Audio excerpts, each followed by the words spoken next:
हमने प्रातःकालीन सत्र में जाना था कि मनुष्यों की पूजा का लक्षण मनुष्यों को देना भी है और उनसे लेना भी है, लेकिन परमेश्वर की पूजा का लक्षण वेदादि शास्त्रों में केवल परमेश्वर से लेना है,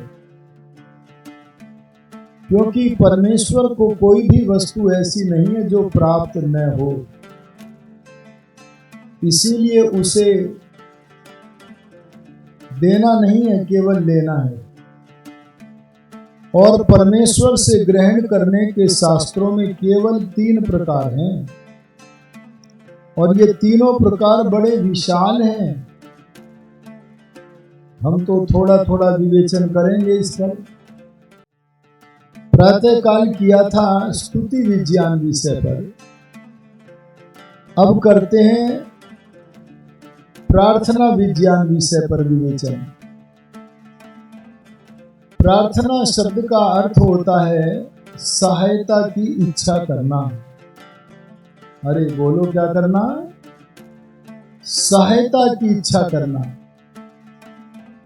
प्रकर्षेण अर्थना, बड़ी तेजी से चाहना।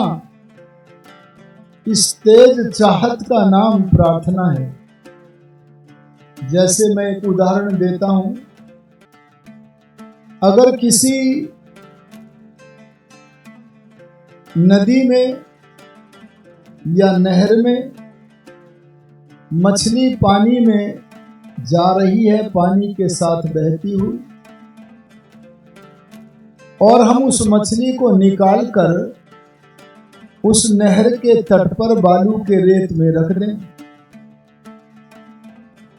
तो जल के समीप ही पड़ी हुई वह मछली जल को देखकर अपने जल रूपी जीवन के लिए मचल उठती है। बोलो, मचल उठती है कि नहीं? बस ये मचलन अगर किसी के लिए हमारे प्रति है, उसका नाम है प्रार्थना। महर्षि दयानंद जी ने इस प्रार्थना को परिभाषित करते हुए जो लिखा है, आओ आज मैं उसी का व्याख्यान आपके सामने रखता हूं। महर्षि दयानंद कहते हैं, प्रार्थना करनी हो तो उससे पहले प्रार्थना करने के अधिकारी बनो। क्या बनो? अधिकारी बनो। अधिकार केवल उसे है प्रार्थना करने का जो स्वयं पुरुषार्थ करता है। अरे बोलो, क्या करता है? पुरुषार्थ करता है। अच्छा, आप जरा बताइए, हमारे घर का कोई भी मान्य पुरुष, हमारी दादी जी, परदादी जी, कोई भी यदि रुग्ण है, रोगी है, बीमार है, तो उसके स्वास्थ्य के लिए अगर हम किसी पंडित जी को बुलाकर स्वस्थ हो जाए इसके लिए मंत्रोच्चारण करवाएं, तो बोलो, इससे वह स्वस्थ हो जाएंगी या नहीं? अरे बोलो ना, क्यों जी? नहीं पता? नहीं होगी, क्योंकि अपनी महिमा तो स्वयं बनानी पड़ेगी। हाँ, हम दूसरे के स्वास्थ्य की इच्छा तो कर सकते हैं। इस दूसरे के स्वास्थ्य की इच्छा करने से एक लाभ तो यह होता है, हमारा मन पवित्र होता है, क्योंकि इच्छा अच्छी कर रहे हैं। और यदि आप वास्तव में किसी के स्वास्थ्य की इच्छा कर रहे हैं, तो केवल वाणी से नहीं करना चाहिए, बल्कि इच्छा को व्यवहार में लाना चाहिए। व्यवहार की वस्तु ही धर्म है। बोलो, व्यवहार की वस्तु ही। इसलिए जब जब कोई भी उत्तम कामना करो तो मनसा वाचा कर्मणा ही न करो, बल्कि जैसा मन में है, वाणी में है, वैसा व्यवहार करो। ये वास्तव में किसी के प्रति प्रार्थना करना है। अच्छा, आप एक बात बताइए, अगर आपको स्वास्थ्य प्राप्त करना है, बलवान बनना है, इसके लिए आप किसी को वेतन पर रखकर सुबह शाम अपने लिए व्यायाम कराएं, तो उसके व्यायाम करने से क्या हमारे स्वास्थ्य को लाभ होगा? अरे बोलो, होगा? क्या निकला सिद्धांत? अरे अपने लिए काम स्वयं करना पड़ेगा। स्वयं यजस्व स्वयं जुषस्व, तू स्वयं कर्तव्य का सेवन कर। महिमा ते अन्य न सन्न से, तेरी महिमा को कोई दूसरा बढ़ाने में समर्थ नहीं है। वह सहायक तो हो सकता है, लेकिन अपनी महिमा तुझे स्वयं बढ़ानी पड़ेगी।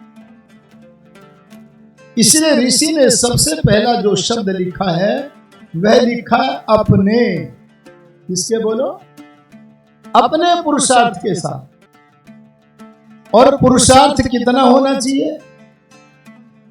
थोड़ा, मध्यम या तीव्र? अरे बोलो, तीव्र पुरुषार्थ होना चाहिए, पूर्ण पुरुषार्थ होना चाहिए। अरे बोलो, मछली जल को पाने के लिए मचलती है, हिलती है, डुलती है, उधर जाना चाहती है, तो अधूरा पुरुषार्थ करती है कि पूरा?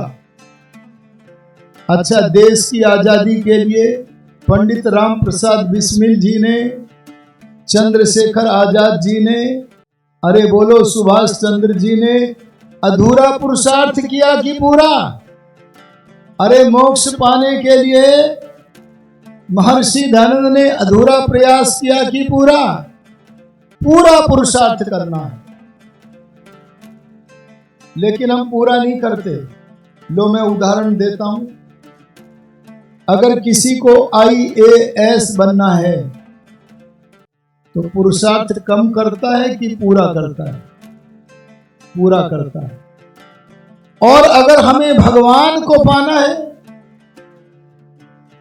ये तो बहुत बड़ा पद है, तो भगवान को पाने के लिए हमारा प्रयास तो कुछ भी नहीं है। और कहते हैं भगवान नहीं मिल रहा है। अरे संध्या के 19 मंत्र भी कुछ लोग याद करने को तैयार नहीं है, और कुछ लोग संध्या के 19 मंत्र तो याद कर लेते हैं पर अर्थों का ज्ञान प्राप्त नहीं करते हैं।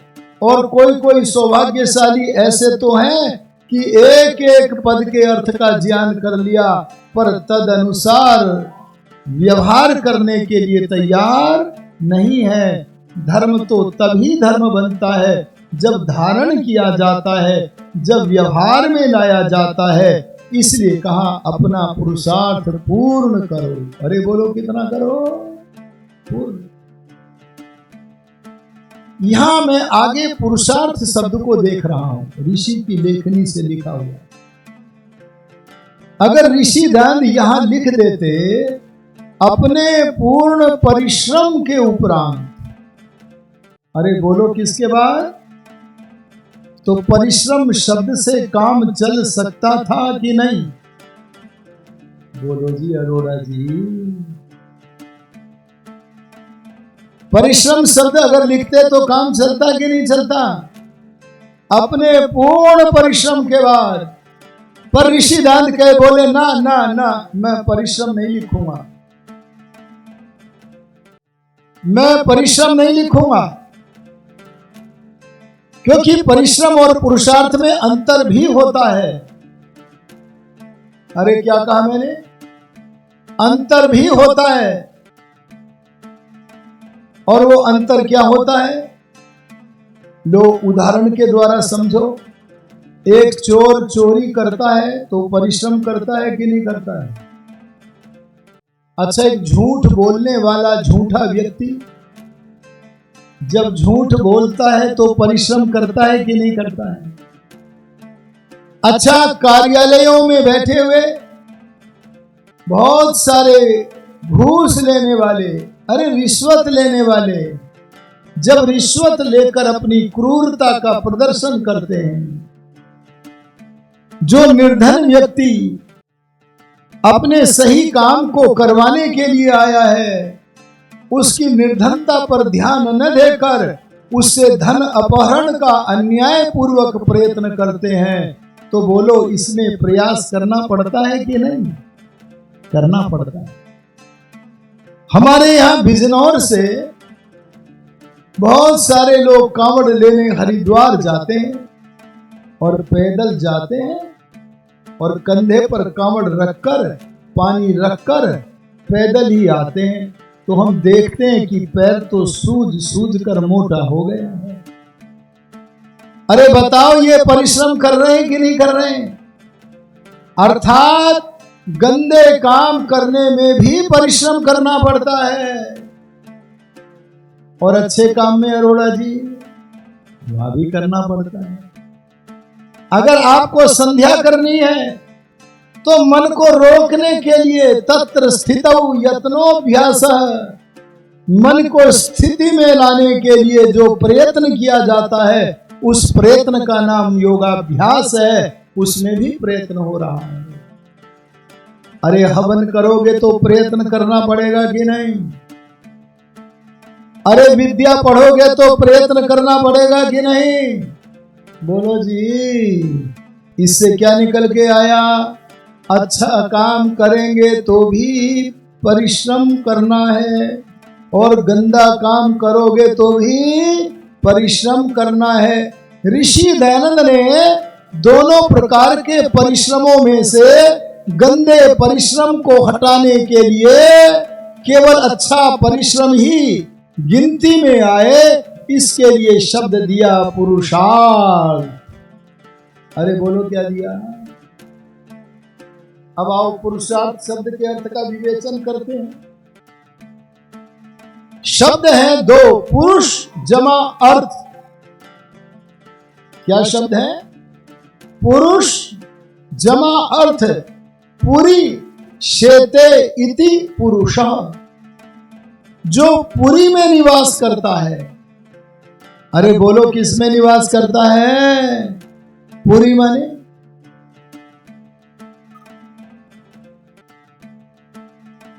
नगरी में। अरे बोलो किसमें? नगरी में निवास करता है। आहा, इस ब्रह्मांड रूपी अनंत नगरी में जो सर्वव्यापक होकर के रहता है। कौन सी नगरी में? केवल चेन्नई में नहीं, सारे ब्रह्मांड रूपी नगरी में, जिसका और छोर नहीं है, ऐसे ब्रह्मांड रूपी नगरी में जहां सर्वव्यापक होकर और हमारे भीतर भी अंतर्यामी होकर बसता है, उस परमात्मा का नाम बोलो क्या है? पुरुष। आगे अर्थ लगा हुआ है, तो अर्थ बना परमात्मा की आज्ञा के पालन करने के लिए जो सही सही परिश्रम किया जाता है, उस उत्तम परिश्रम का नाम, श्रेष्ठ परिश्रम का नाम बोलो क्या है? पुरुषार्थ। अरे बोलो क्या है? आ गया? इसमें कोई गंदा काम नहीं हो सकता, क्योंकि परमात्मा की आज्ञा तो अच्छे कामों के लिए होती है। और पुरुष का अर्थ आत्मा भी होता है। जहां पुरुष का अर्थ परमात्मा है, वहां पुरुष का अर्थ आत्मा भी है, क्योंकि आत्मा भी तो नगरी में रहता है। अरे अगर ब्रह्मांड रूपी नगरी में परमात्मा रहता है तो बोलो आत्मा कौन सी नगरी में रहता है?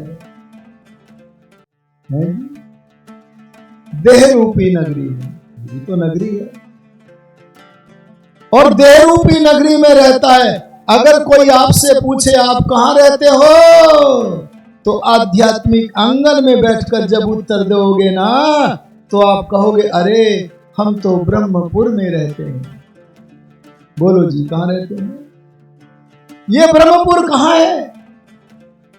अरे इसका एड्रेस क्या है? ये सब वाक्य मैं अपनी ओर से नहीं बोल रहा हूं, ये उपनिषदों के ऋषियों ने भी कहा है। अरे महर्षि दयानंद जी ने भी कहा है।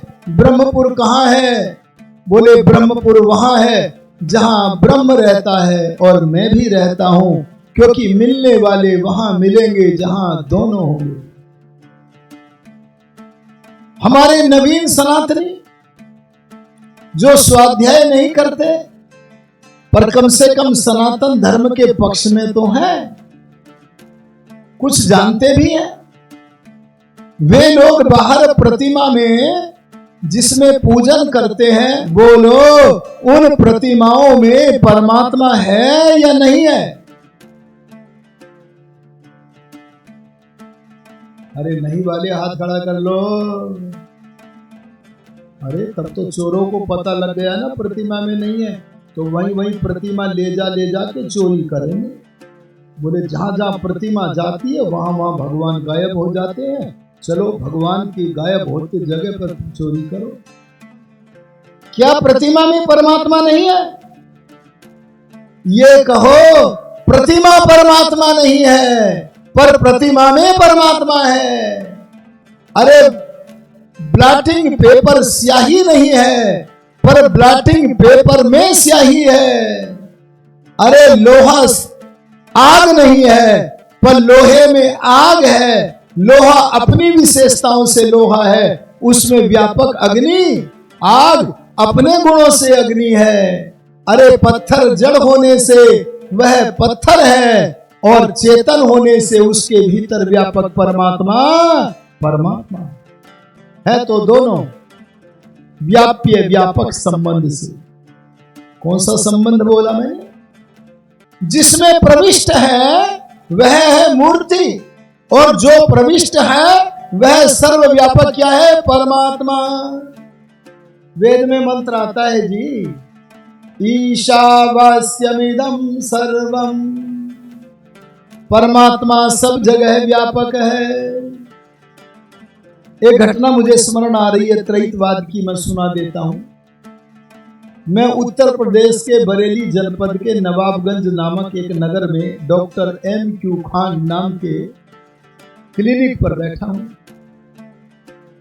एक युवती लगभग 30 वर्ष की, उसके साथ में 4-5 उसके परिजन आते थे। उन 4-5 परिजनों के आने का कारण यह था कि डॉक्टर साहब इंजेक्शन लगाते थे और वो लगवाना नहीं चाहती थी।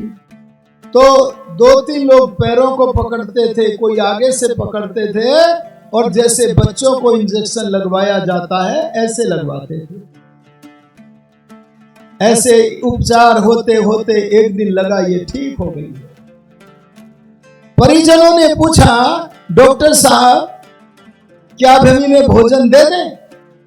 डॉक्टर साहब के मन में आया चलो हाँ कर दो, लेकिन फिर सोचा अभी रहने दो 1-2 दिन। ये सत्य घटना मेरे आंखों के सामने घटी है।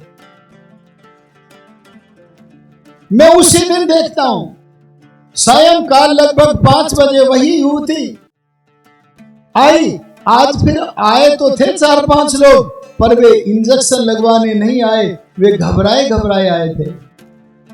और वो महिला जो प्रतिदिन ये इंजेक्शन लगवाने से घबराती थी, वो डॉक्टर साहब को बार बार चीख कर कह रही है, अपनी हाथों को ऊपर कर करके कह रही है, इंजेक्शन लगाओ, इंजेक्शन लगाओ, इंजेक्शन लगाओ और लगाओ। अरे डॉक्टर साहब कभी कोरामिन लगा रहे हैं, कभी डेकाड्रोन लगा रहे हैं, सारे इंजेक्शन लगा लिए।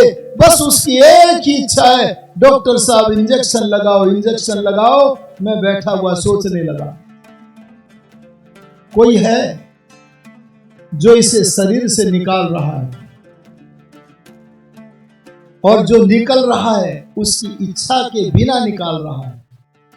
जो निकाल रहा था कौन है बोलो? अरे शरीर में से आत्मा को अपनी व्यवस्था से कौन निकालता है? परमात्मा है। और जो निकलना नहीं चाह रहा था उस शरीर में से, अरे बोलो वो कौन है? आत्मा। और आत्मा जिससे निकल रहा था वो शरीर था, प्राकृतिक पदार्थ। तीनों हो गए कि नहीं हो गए?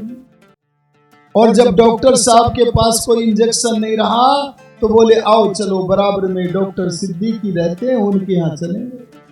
वहां गए, मैं बैठा रहा। 15 मिनट के बाद डॉक्टर साहब जब मुख लटकाए आए तो मैंने 1-2 मिनट के बाद पूछा कि क्या रहा पेशेंट का? तो डॉक्टर बोले चल बसी। उस समय तो मैंने बोला, पर अगले दिन मैंने उन्हें त्रैतवाद का सनातन सिद्धांत समझाया।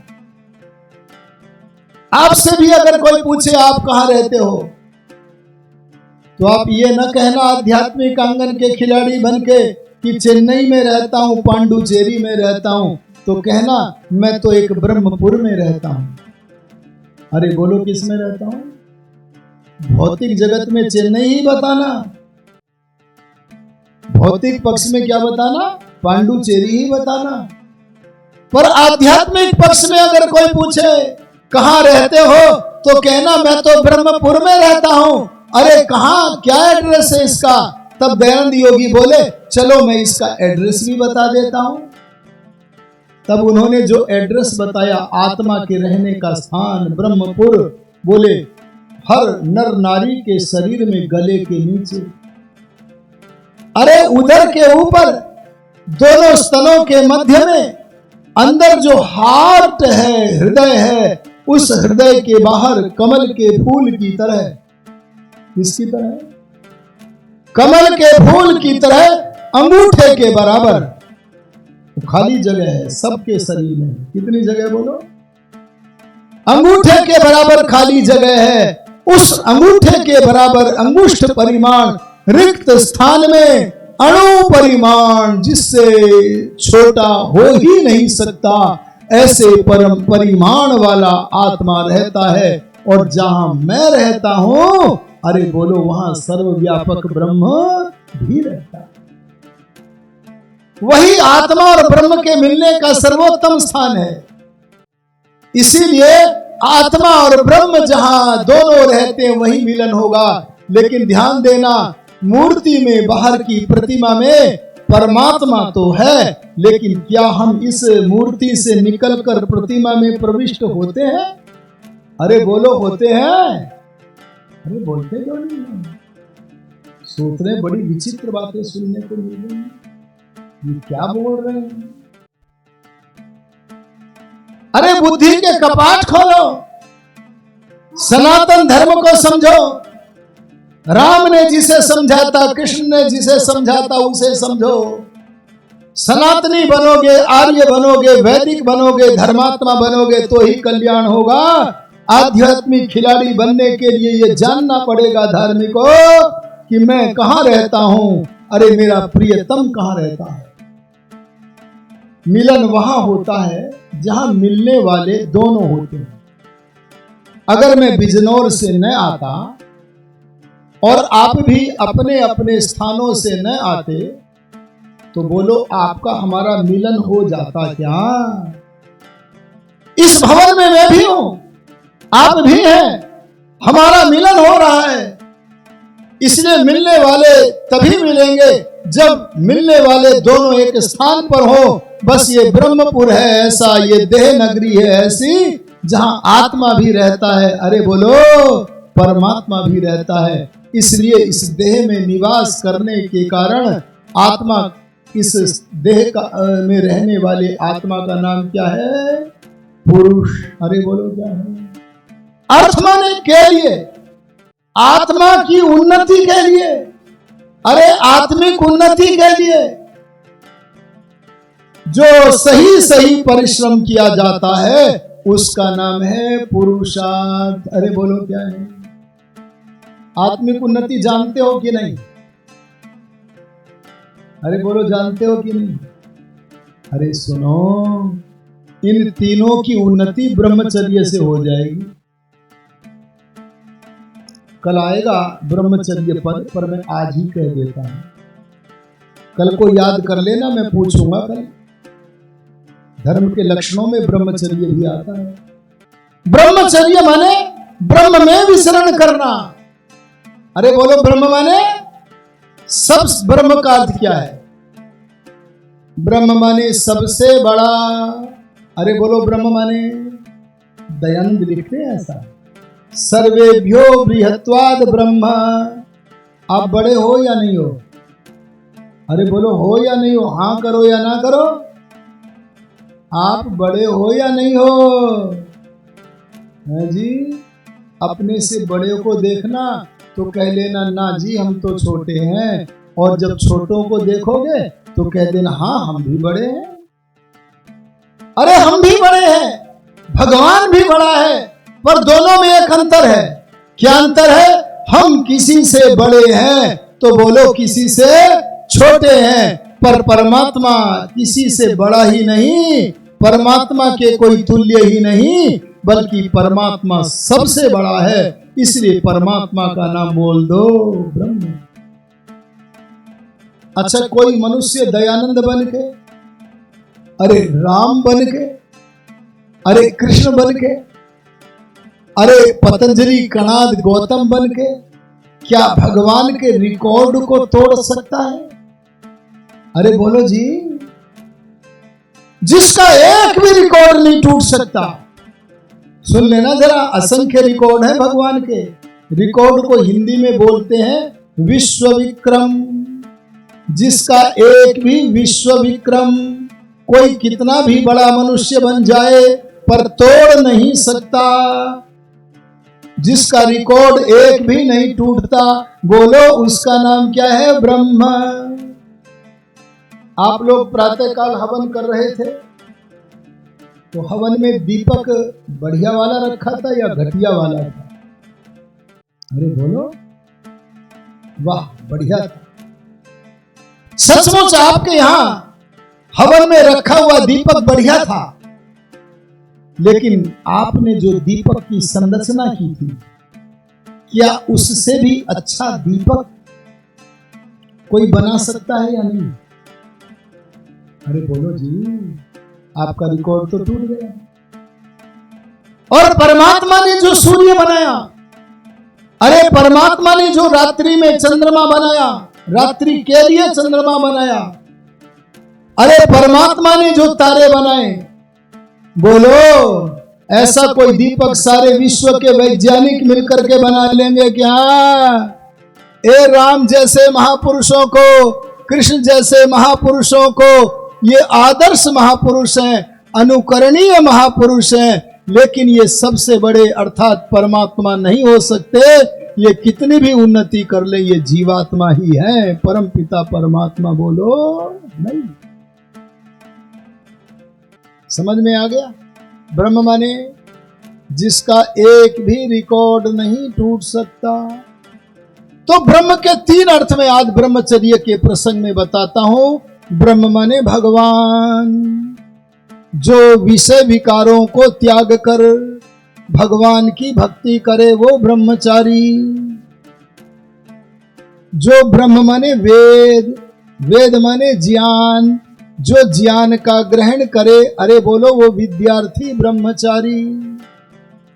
ब्रह्म माने शरीर की रस रक्त आदि जो धातुएं हैं, उनमें जो सार रूप सबसे बड़ी धातु है वो क्या है? वीर्य। अरे बोलो क्या है? रज। उसको संयम में रखे, अपने विचार रूपी अग्नि का ईंधन बना देवे, उसका अपव्यय न करे, अरे बोलो उसका नाम ब्रह्मचारी।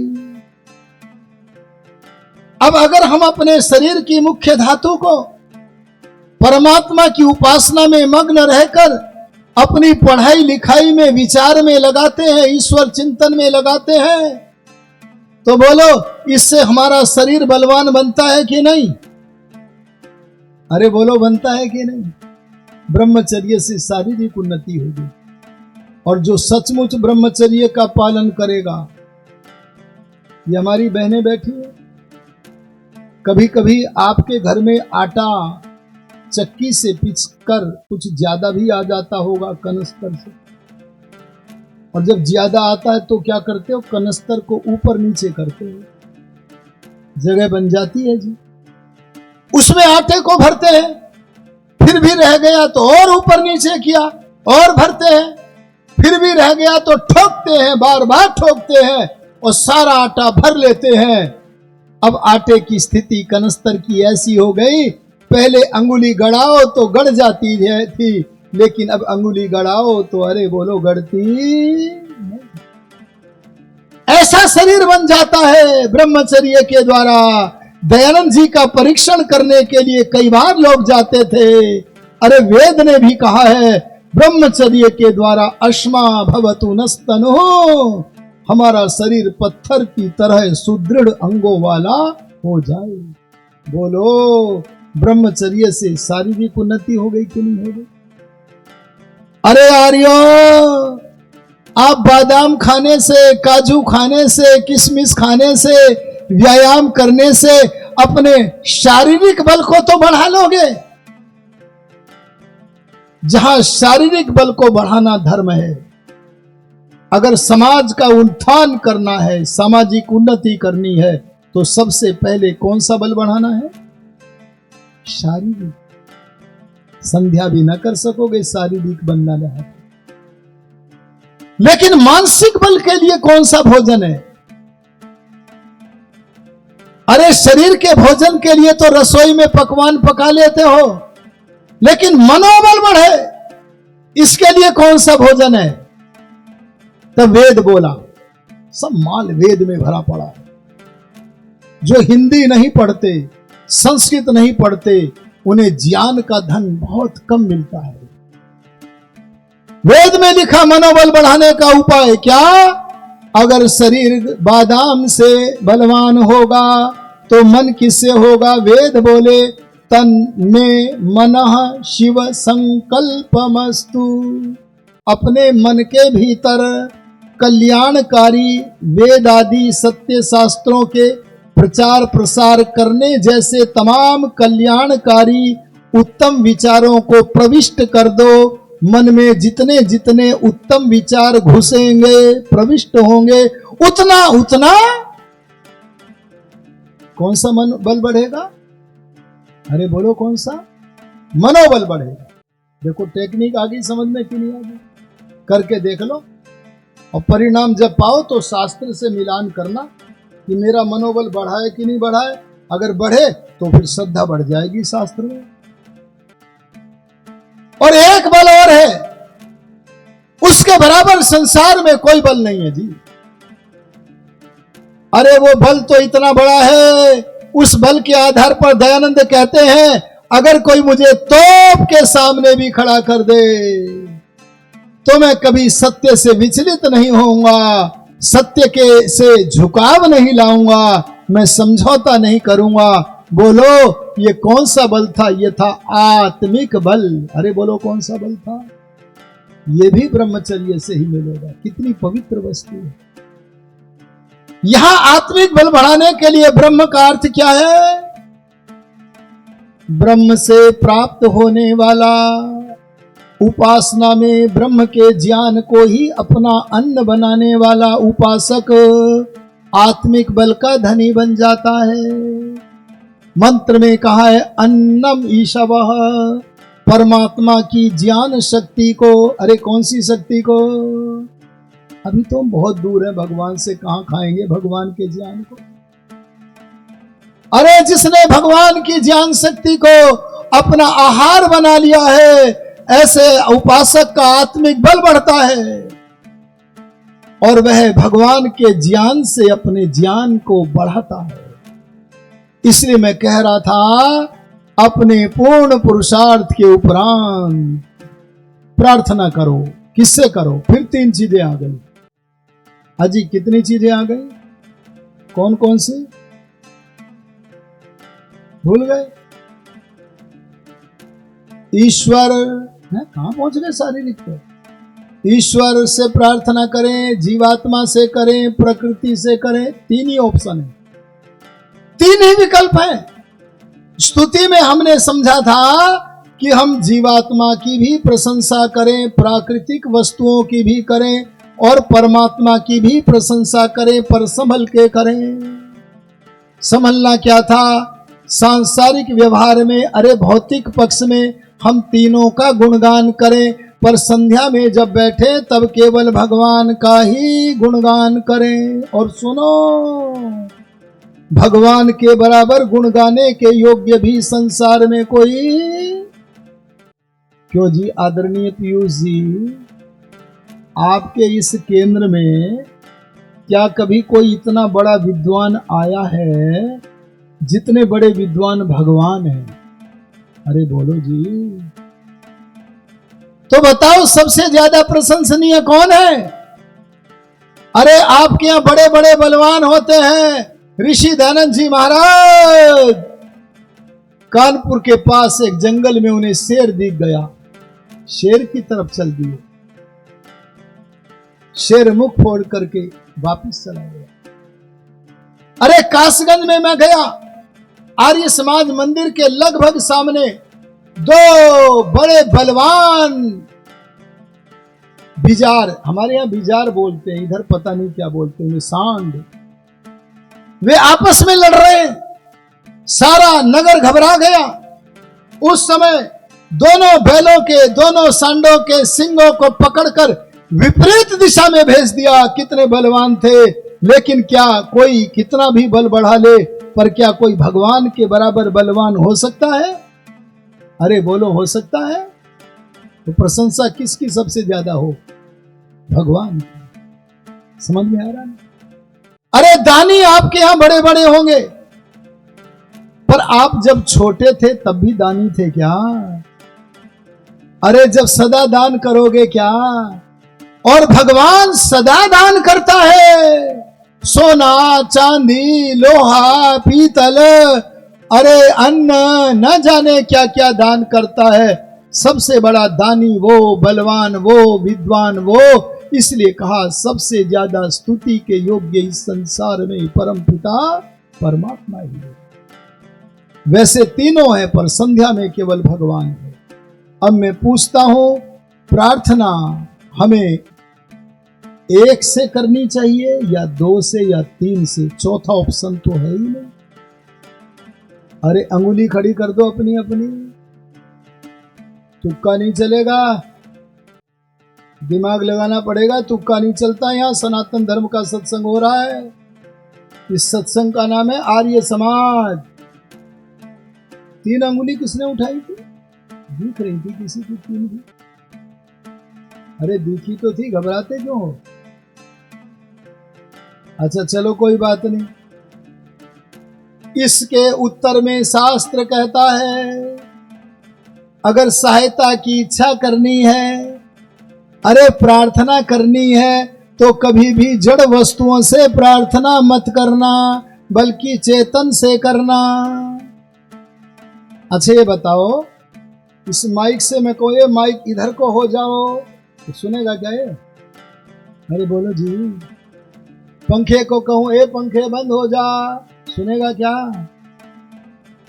अरे अगर मैं डॉक्टर के क्लिनिक पर जाऊं और डॉक्टर न मिले तो मैं उसके कलम को ही प्रार्थना करूं, एक कलम दो, तुमने 3 साल पहले जो नुस्खा लिखा था अब फिर लिख दो। बोलो लिख देगा क्या?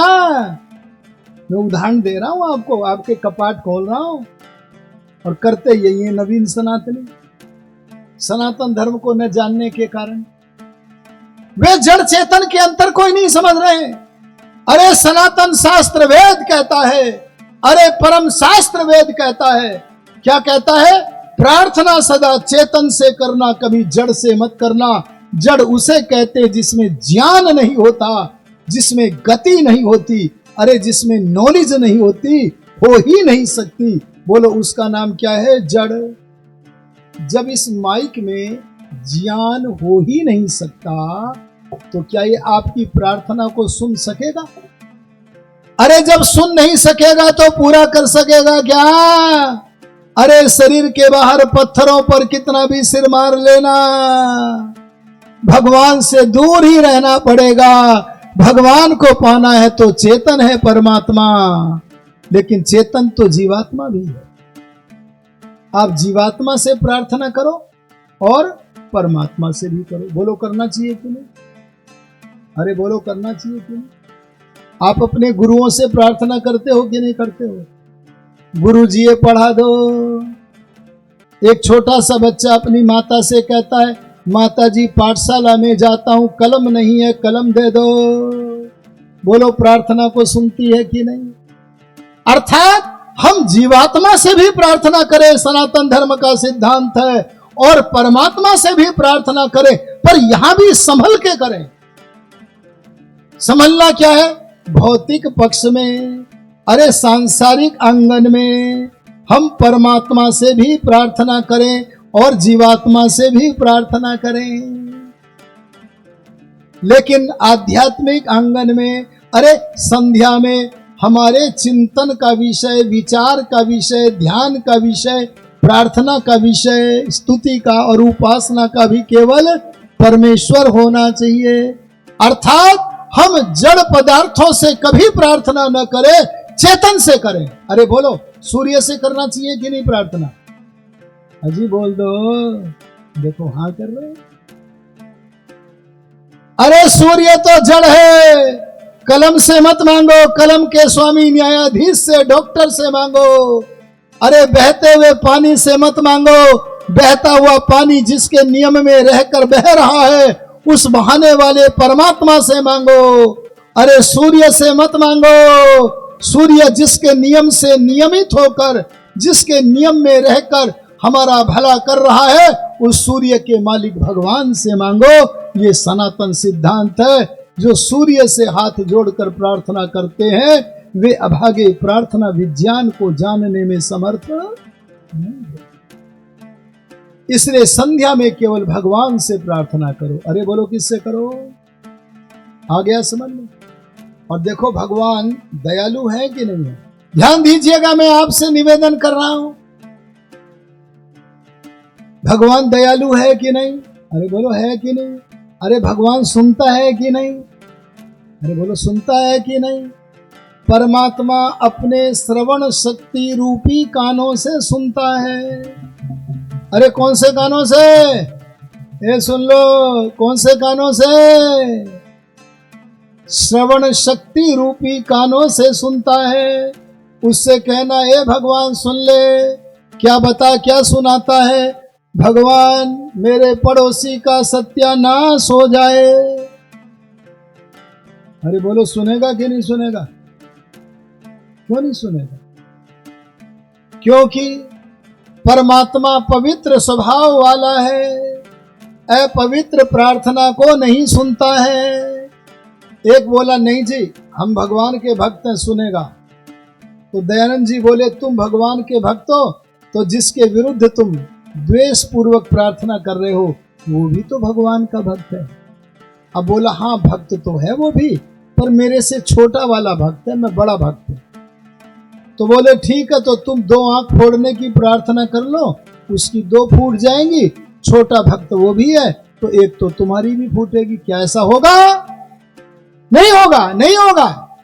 परमात्मा कभी अपने श्रवण शक्ति रूपी कानों को अपवित्र प्रार्थना पर नहीं धरता है। ऐसी प्रार्थना करना तो मूर्खता है।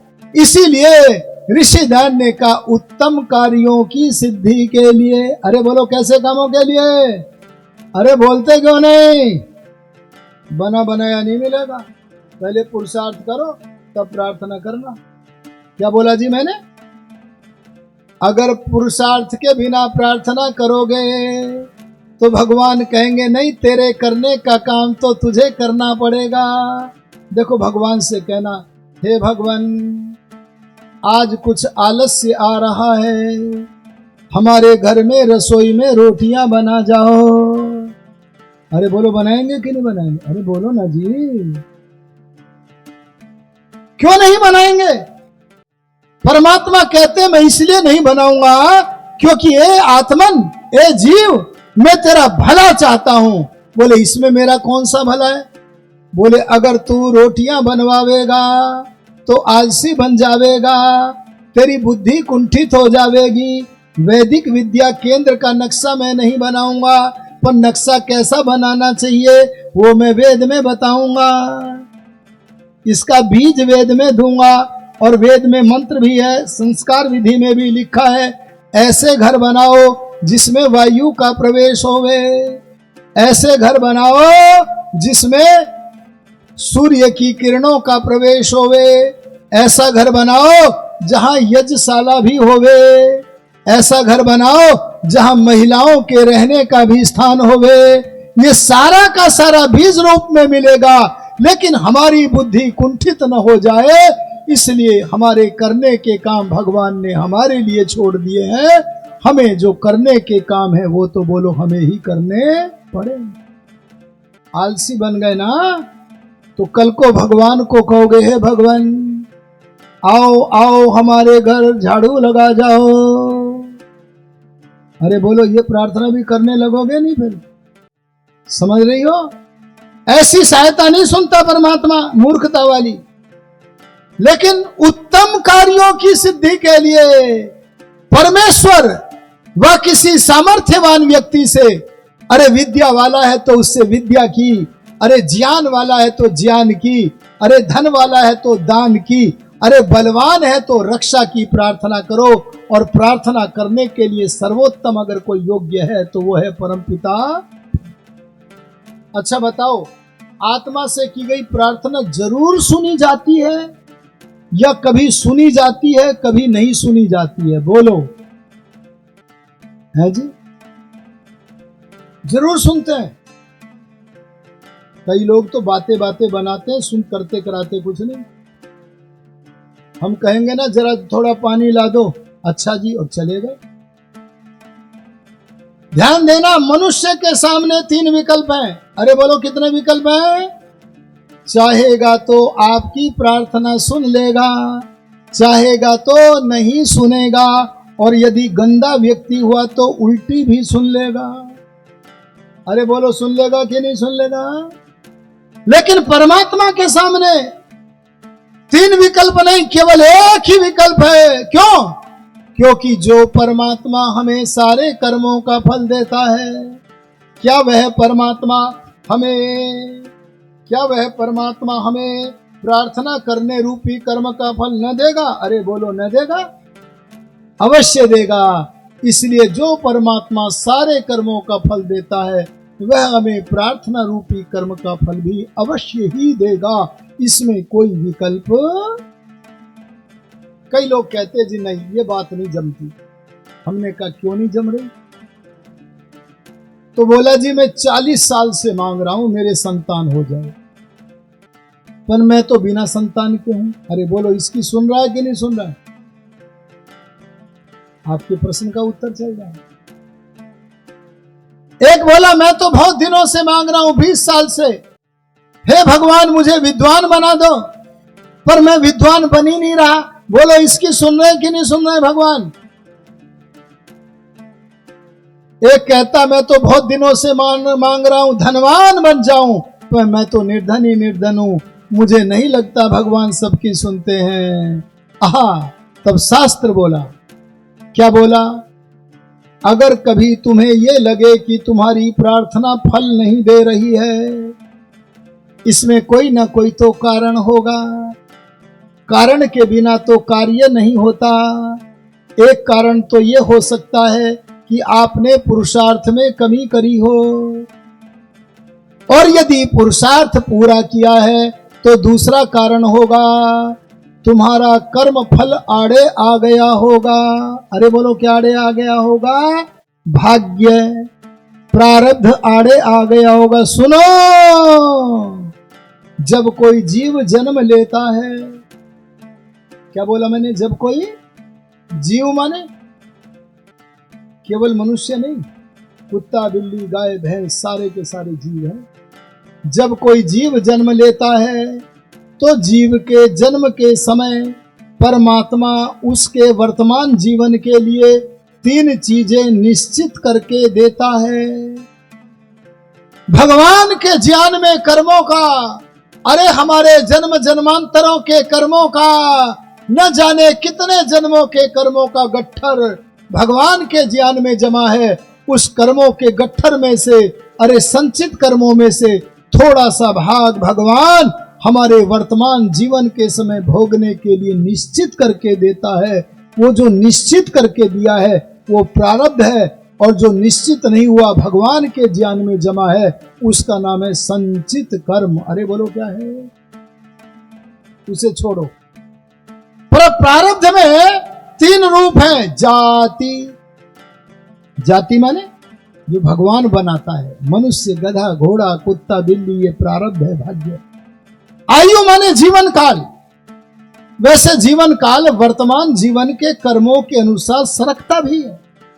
अगर आयु को बढ़ाने के कर्म करोगे तो बढ़ने की तरफ सरकेगी आयु, और घटाने के कर्म करोगे तो कर्म फल घटने की तरफ जाएगा। ऐसे ही भोग की स्थिति है। अगर आपको पुरुषार्थ के बाद भी विद्वत्ता प्राप्त नहीं हो रही तो समझ लेना कर्म फल आड़े आ गए, कोई तो कारण होगा। एक बार एक व्यक्ति ऋषि दयानंद जी से एक प्रश्न पूछता है, स्वामी जी, क्या धरती के सब मनुष्य विद्वान बन सकते हैं? अरे बोलो, बन सकते हैं कि नहीं? अगर बनना चाहें सब विद्वान तो बन सकते हैं कि नहीं? अरे बोलो ना, है जी। ध्यान देना, जैसे भौतिक धन, रुपए पैसे हमारे कर्मों का फल है, उन रुपए पैसों से भी बड़ा, अरे सबसे बड़ा अगर कोई धन संसार में है तो उस धन का नाम है विद्या। वो विद्या भी कर्म फल से ही मिलेगी। अगर कर्म किए हैं तो फल मिलेगा, और नहीं किए तो बोलो नहीं मिलेगा। इसलिए दयानंद बोले, सब मनुष्य विद्वान नहीं बन सकते। वर्तमान कर्म अगर विद्वान बनने के करोगे तो जन्म के समय जो निश्चित होकर आया है उससे थोड़ा सा बढ़ जाओगे, क्योंकि इसका भी तो कुछ फल मिलेगा। अब एक प्रश्न और किया, क्या सब मनुष्य धार्मिक बन सकते हैं? अरे बोलो सोच के, अरे बोलते क्यों नहीं हो?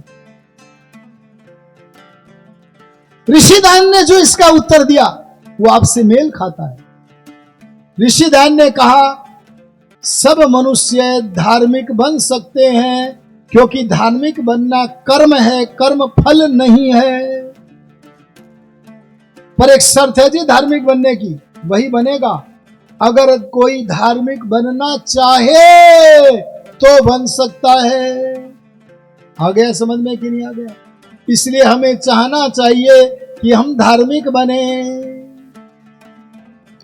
तो ध्यान देना, परमेश्वर से और जीवात्मा से हम व्यावहारिक जगत में संध्या में परमात्मा से प्रार्थना करें।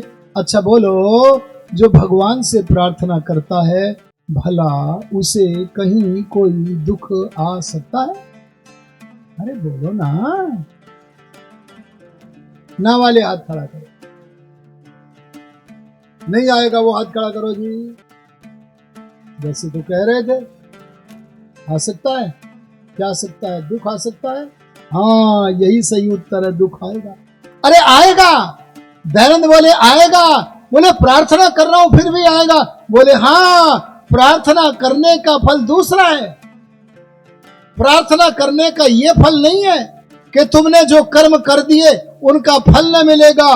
फल तो आएगा, दुख तो आएगा, क्योंकि कर रखा है, जैसा कर रखा है वैसा तो भोगने में आएगा। अच्छा किया तो अच्छा मिलेगा। अरे जब गंदे कर्म करने वाले को भी सुख मिल जाता है तो बोलो अच्छे कर्म करने वाले और भगवान के प्रार्थी को भी अगर पीछे से बुरे कर्म किए गए हैं तो दुख क्यों ना आएगा? इसलिए दुख तो आएगा तो प्रार्थना क्यों करें? दयानंद बोले उसका फल अन्य ही है। अरे क्या बोले? उसका फल बोलो दूसरा ही है। बोले क्या है? पहला, जो प्रार्थना करेगा उसे भगवान की सहायता मिलेगी। अरे बोलो क्या मिलेगी? पक्का मिलेगी, ये गारंटीड है। मैं अनुभूत बोल रहा हूं, ये बात केवल पढ़ के नहीं बोल रहा, अनुभूत बोल रहा हूं। व्याख्या नहीं करूंगा, अब समय नहीं है इसलिए, पर मैं इतना संकेत करता हूं, अनुभूत बोल रहा हूं। भगवान की सहायता मिलती है। और अगर कभी कर्म फल दुखों के कांटे इतने घने आ गए, इतने घने आ गए, पहाड़ की तरह भारी विपत्ति आ गई, तो विपत्ति तो आएगी क्योंकि कर्म किए हैं। लेकिन पहाड़ की तरह दारुण दुख अगर आ गए तो उनको सहने की शक्ति, अरे बोलो शक्ति मिल जाएगी। क्या ये छोटी बात है? अरे बोलो क्या ये छोटी बात है? और इस शक्ति का ही नाम है आत्मिक बल। बोलो क्या नाम है? आत्मिक बल इतना बढ़ेगा, अरे आत्मिक बल इतना बढ़ेगा, चाहे पृथ्वी की तरह, अरे पहाड़ की तरह भारी कष्ट आ जाए, उसे सहन करने की शक्ति आत्मिक बल मिलेगा। इसलिए यदि अपने आत्मिक बल को बढ़ाना चाहते हो तो भगवान के प्रार्थी बनो। समय हो गया, अधिक वार्ता न करते हुए अपने समय में ही मैं अपनी वाणी को विराम देता हूं। ओम शम।